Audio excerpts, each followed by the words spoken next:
यार नवी जनरेशन किधर टुर पई है कोई समझ नहीं आ रही। ਬੱਚੇ ਕੋਈ ਗੱਲ ਨਹੀਂ ਮੰਨਦੇ ਵੱਡਿਆਂ ਦੀ, ਨਾ ਕੋਈ ਉਸਤਾਦਾਂ ਦਾ ਇਤਰਾਮ ਨਾ ਵੱਡਿਆਂ ਦਾ। ਅਸਲ ਦੇ ਵਿੱਚ ਨਾ ਸਾਡਾ ਜਿਹੜਾ ਵਕਤ ਸੀਗਾ ਨਾ ਉਹ ਪੁਰਾਣਾ ਜ਼ਮਾਨਾ ਵੀ ਸੀ ਤੇ ਨਵਾਂ ਵੀ।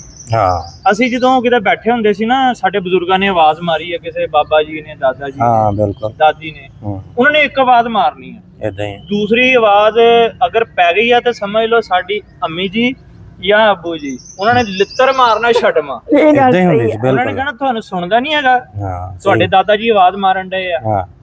ਅੱਜ ਕੱਲ ਕੀ ਆ, ਇੱਕ ਬੱਚੇ ਨੂੰ ਕੋਈ ਉਹਦਾ ਦਾਦਾ ਜੀ ਆਵਾਜ਼ ਮਾਰਨਗੇ ਨਾ ਤੇ ਅੱਗਿਓਂ ਪਹਿਲੀ ਤਾਂ ਗੱਲ ਕੋਈ ਜਵਾਬ ਹੀ ਨਹੀਂ ਦੇਗਾ, ਉਹ ਬੋਲਦਾ ਹੀ ਨਹੀਂ, ਪਤਾ ਹੀ ਨਹੀਂ ਬੈਠਾ ਕਿ ਨਹੀਂ ਕੋਲ, ਕੋਈ ਨਹੀਂ, ਉਹ ਦਾਦਾ ਜੀ ਵੈਸੇ ਲਗੇ ਰਹਤੇ ਹੈ। ਹਾਂਜੀ ਅੱਛਾ, ਜੇ ਸਾਨੂੰ ਬੁਲਾਉਂਦੇ ਆ ਅਸੀਂ ਖੁਦ ਉਹਨਾਂ ਨੂੰ ਜਵਾਬ ਨਹੀਂ ਦਿੰਦੇ ਆਪਣੇ ਮਾਂ-ਬਾਪ ਨੂੰ।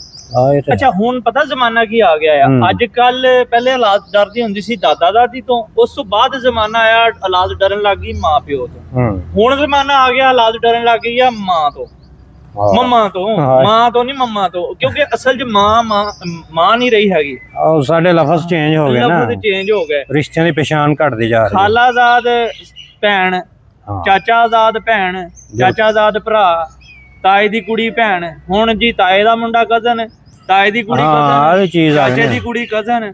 ਤੇ ਬਾਬਾ ਜੀ ਆ ਉਹਨਾਂ ਨੂੰ ਏਸੀ ਲਾ ਕੇ ਦਿੱਤਾ, ਜਿਹੜਾ ਕੋਈ ਚੰਗਾ ਬੰਦਾ ਹੈ ਬਾਬਾ ਜੀ ਰੋਟੀ ਖਾਣੀ ਜਿਹੜੀ ਚੀਜ਼ ਚਾਹੀਦੀ ਆ ਉਹ ਕਹਿਣਾ ਤੇ ਸਾਡੀ ਗੱਲ 'ਚ ਦਖਲ ਨਹੀਂ ਦੇਣਾ ਹੈਗਾ। ਤੁਹਾਡਾ ਜ਼ਮਾਨਾ ਹੋਰ ਸੀ, ਤੁਹਾਨੂੰ ਨਹੀਂ ਪਤਾ ਅੱਜ ਕੱਲ ਦੇ ਜ਼ਮਾਨੇ ਦਾ। ਇਸੇ ਤਰ੍ਹਾਂ ਵੀ ਜਿਨ੍ਹਾਂ ਨੇ ਟਾਈਮ ਗੁਜ਼ਾਰਤਾ, ਇੰਨਾ ਵਕਤ ਗੁਜ਼ਾਰਤਾ, ਜਦੋਂ ਤੁਸੀਂ ਉਹਨਾਂ ਦੇ ਸਾਹਮਣੇ ਉਹਨਾਂ ਦੀ ਗੱਲ ਨਹੀਂ ਸੁਣੋਗੇ, ਉਹਨਾਂ ਨਾਲ ਬਦਤਮੀਜ਼ੀ ਨਾ ਬੋਲੋਗੇ ਤਾਂ ਤੁਹਾਡੀ ਔਲਾਦ ਨੇ ਤੁਹਾਨੂੰ ਫੁੱਲਾਂ ਦੇ ਹਾਰ ਪਾਣੇ ਆ। ਬੱਚੇ ਵੀ ਉਹ ਚੀਜ਼ ਦੇਖਦੇ ਆ ਨਾ, ਬੱਚੇ ਜਿਹੜੇ ਆ ਨਾ, ਬੱਚੇ ਦੇਖੋ ਇੱਕ ਅੰਗਰੇਜ਼ ਦਾ ਬੱਚਾ ਅੰਗਰੇਜ਼ੀ ਬੋਲੇਗਾ, ਸਾਡੇ ਪੰਜਾਬੀਆਂ ਦੇ ਬੱਚੇ ਪੰਜਾਬੀ ਬੋਲਣਗੇ, ਜਿਹੜਾ ਉਰਦੂ ਬੋਲਣ ਵਾਲਾ ਉਹਦਾ ਬੱਚਾ ਉਰਦੂ ਬੋਲੇਗਾ। ਜੇ ਇਸੇ ਤਰੀਕੇ ਨਾਲ ਤੁਸੀਂ ਅਗਰ ਵੱਡਿਆਂ ਦੀ ਇੱਜ਼ਤ ਕਰਦੇ ਹੋ ਤਾਂ ਤੁਹਾਡੇ ਬੱਚੇ ਤੁਹਾਡੀ ਇੱਜ਼ਤ ਕਰਨਗੇ। ਅਗਰ ਤੁਸੀਂ ਆਪਣੇ ਵੱਡਿਆਂ ਦੀ ਬੇਇੱਜ਼ਤੀ ਕਰਦੇ ਹੋ, ਉਹਨਾਂ ਨੂੰ ਗੁੱਸੇ ਨਾਲ ਬੋਲਦੇ ਹੋ, ਉਹਨਾਂ ਨੂੰ ਇਗਨੋਰ ਕਰਦੇ ਹੋ, ਉਹਨਾਂ ਦੀ ਗੱਲ ਨਹੀਂ ਸੁਣਦੇ, ਤਾਂ ਕੱਲ ਨੂੰ ਤੁਹਾਨੂੰ ਫੁੱਲਾਂ ਦੇ ਹਾਰ ਪੈਣੇ ਆ।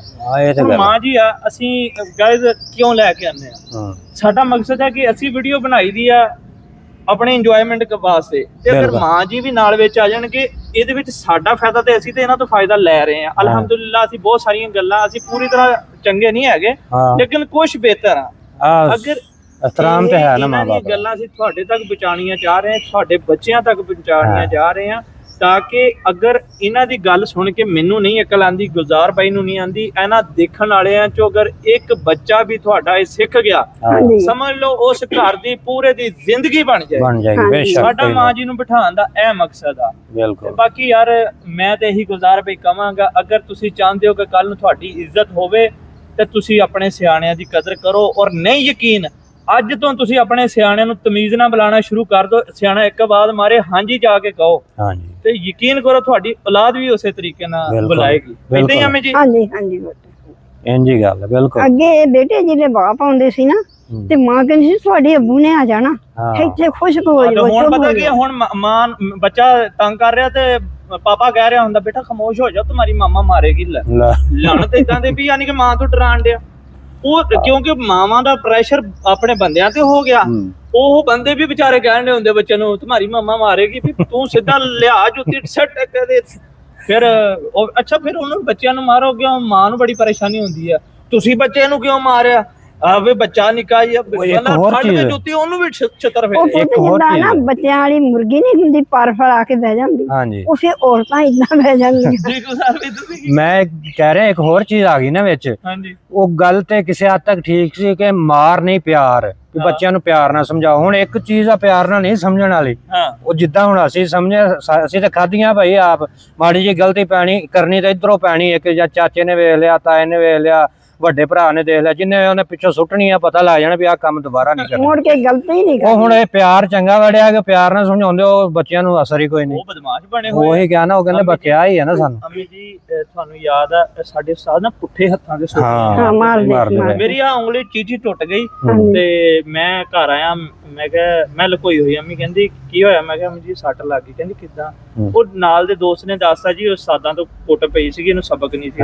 ਅੰਮੀ ਨੇ ਫੜਿਆ ਛਿੱਤਰ, ਮੈਨੂੰ ਚੰਗਾ ਫੜ ਕੇ ਇਦਾਂ ਹੀ ਹੁੰਦੀ ਸੀ। ਅੱਛਾ, ਜੇ ਕਿਤੇ ਲਾਸ਼ਾਂ ਪੈ ਜਾਣੀਆਂ ਇੱਥੇ ਪਿੰਡੇ ਤੇ, ਉਸਤਾਦਾਂ ਨੇ ਆਕੜੇ ਦੀ ਸੋਟੀ ਨਾਲ, ਕਿੱਕਰ ਦੀ ਸੋਟੀ ਨਾਲ ਫੜ ਕੇ ਕੁੱਟਣਾ, ਤੇ ਘਰਦਿਆਂ ਨੂੰ ਪਤਾ ਲੱਗ ਗਿਆ ਨਾ ਲਾਸ਼ ਪਈ, ਉਹਨਾਂ ਨੇ ਫਿਰ ਵੀ ਆਣਾ, ਉਹਨਾਂ ਨੇ ਸਬਕ ਨਹੀਂ ਯਾਦ ਕੀਤਾ।